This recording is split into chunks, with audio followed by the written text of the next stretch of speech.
The 16th century, Japan was engulfed in flames. It was the Sengoku period, an era of ceaseless warfare where the dream of unifying the nation seemed like a distant illusion. Amid this chaos, a singular figure emerged, brilliant, ruthless, and unlike any other. His name, Oda Nobunaga.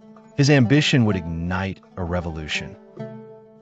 Oda Nobunaga was born in 1534 in the province of Owari, present-day western Aichi Prefecture. The son of Oda Nobunaga, a minor warlord, Nobunaga showed early signs of defiance and eccentricity. He was dubbed the Fool of Owari for his odd clothing and irreverent demeanor, even at his father's funeral where he tossed incense instead of offering it properly. People whispered behind his back, "He's no leader, he's just a brat with no manners." But behind the facade of a rebel lay the sharp eyes of a visionary. In 1551, Nobunaga's father passed away, and the teenage Nobunaga inherited the family domain. But his succession was far from smooth. The Oda clan was splintered by infighting, with his own relatives questioning his capability. Nobunaga's younger brother, Nobuyuki, even plotted against him. With calculated cruelty, Nobunaga crushed his opponents, including his own blood. Weakness will doom us all. Only unity forged in fire can survive. Establishing his power base at Kiyosu Castle, Nobunaga began reforming his territories. He introduced free markets, protected merchants, and encouraged the development of towns, policies unheard of at the time. He wasn't just a warlord, he was a disruptor of norms. His domain began to prosper, attracting both allies and enemies. In 1560, Imagawa Yoshimoto marched west with 25,000 troops to conquer Kyoto. Nobunaga had only 2,000. The odds were hopeless, but not to him. In a torrential downpour, he launched a surprise attack at Okehazama and decapitated Yoshimoto, stunning the entire nation. In chaos, there is opportunity. Strike not with numbers, but with resolve. This victory catapulted Nobunaga into national prominence. After Okehazama, Nobunaga formed a crucial alliance with Tokugawa Ieyasu of Mikawa. Though they differed in temperament, the two would build a bond that shaped Japan's future. While Nobunaga scorched the land with fire, Ieyasu sowed seeds of patience. We walk different paths, but for now they lead to the same summit. In 1568, Ashikaga Yoshiaki, a prince of the declining shogunate, sought Nobunaga's help to enter Kyoto and reclaim the shogunal seat. Nobunaga agreed, but with his own ambitions in mind. With precision, he marched into Kyoto and installed Yoshiaki as shogun, effectively making the puppet master behind the throne. The capital must be cleansed. I'll cut through the rot and plant new roots. Yoshiaki soon realized that Nobunaga had no intention of restoring traditional authority. When he rebelled, Nobunaga retaliated without mercy. One by one, powerful Buddhist temples like Enryakuji, once untouchable, were reduced to ash. The nation shuddered at Nobunaga's resolve. Mercy? That luxury belongs to the next era. His enemies began calling him the Demon King. But to Nobunaga, he was simply clearing the path for a new world. In 1570, Nobunaga faced a grave challenge. He allied with Tokugawa Ieyasu to launch a campaign against the Asakura clan in Ekizen. However, his move was thwarted when the Ase clan, led by Nagamasa, Nobunaga's own brother-in-law, betrayed him and sided with the enemy. Caught between two powerful foes, Nobunaga found himself trapped near Kanagasaki. Surrounded and outnumbered, he was on the brink of disaster. This moment, later known as the retreat from Kanagasaki, would be remembered as the greatest crisis in his career. Nobunaga executed a miraculous escape.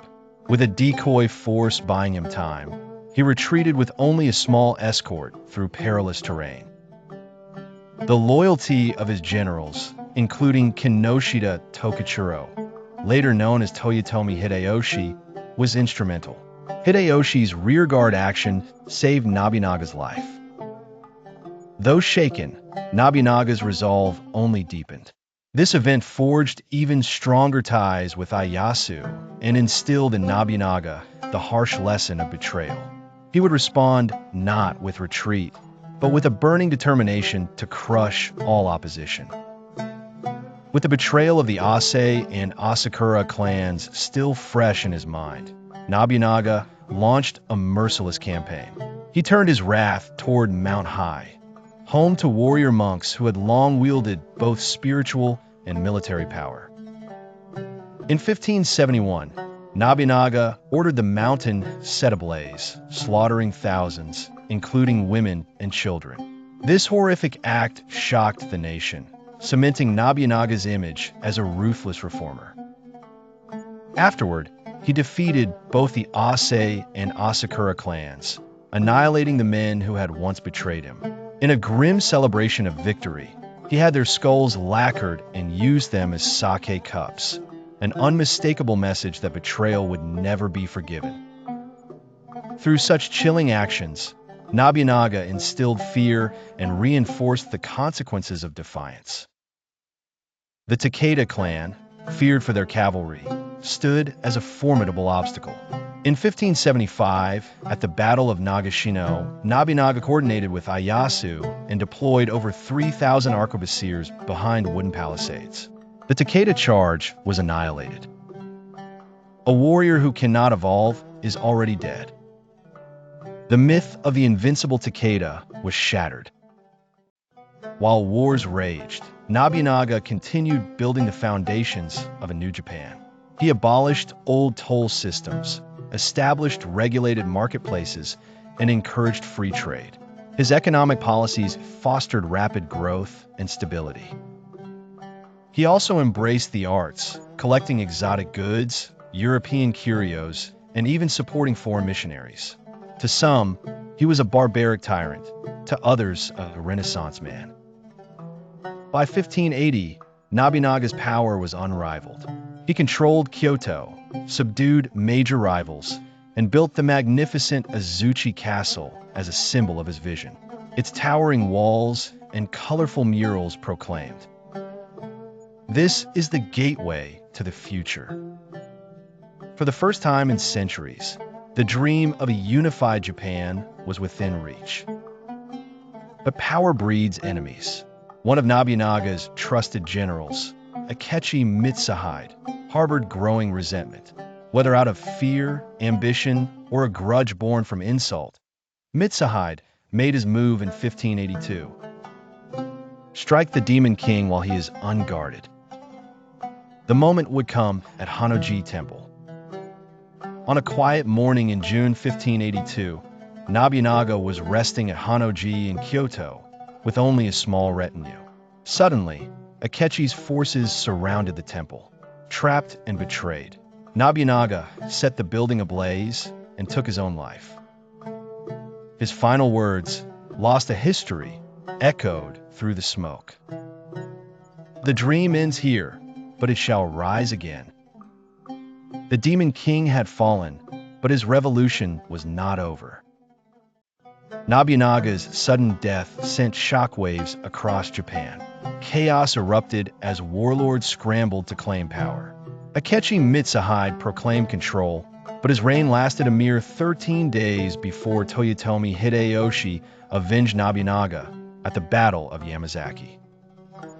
A traitor's rule ends as quickly as it begins. Nobunaga was gone, but his ambition burned on in others. Hideyoshi, once a sandal-bearer in Nobunaga's army, now emerged as his natural successor.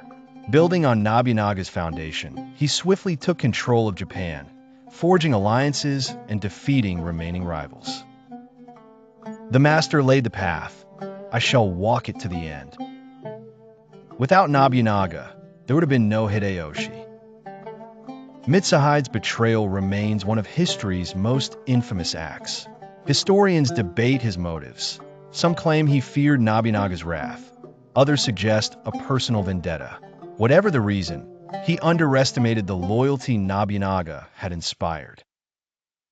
In the end, Mitsuhide died a hunted man, unloved and unremembered. Nobunaga's vision of a centralized, modern Japan continued to influence both Hideyoshi and later Tokugawa Ieyasu. The age of the daimyo was transforming into a new era of governance. He had proven that the old order could be broken. Reform is born through fire. Let the ashes mark a new age. His legacy outlived his flesh. Though destroyed shortly after Nobunaga's death, Azuchi Castle left a lasting impression. It symbolized ambition, modernity, and strength. It was more than a fortress. It was a message to Japan and the world. Even today, replicas and museum exhibits celebrate its grandeur. Azuchi was my dream made stone. Nobunaga's attitude toward religion was complex. He allowed Christian missionaries to spread their faith, not out of devotion, but as a counterbalance to the Buddhist powers he sought to weaken. He protected some sects while annihilating others. His policies sparked debates that still echo in modern religious discourse.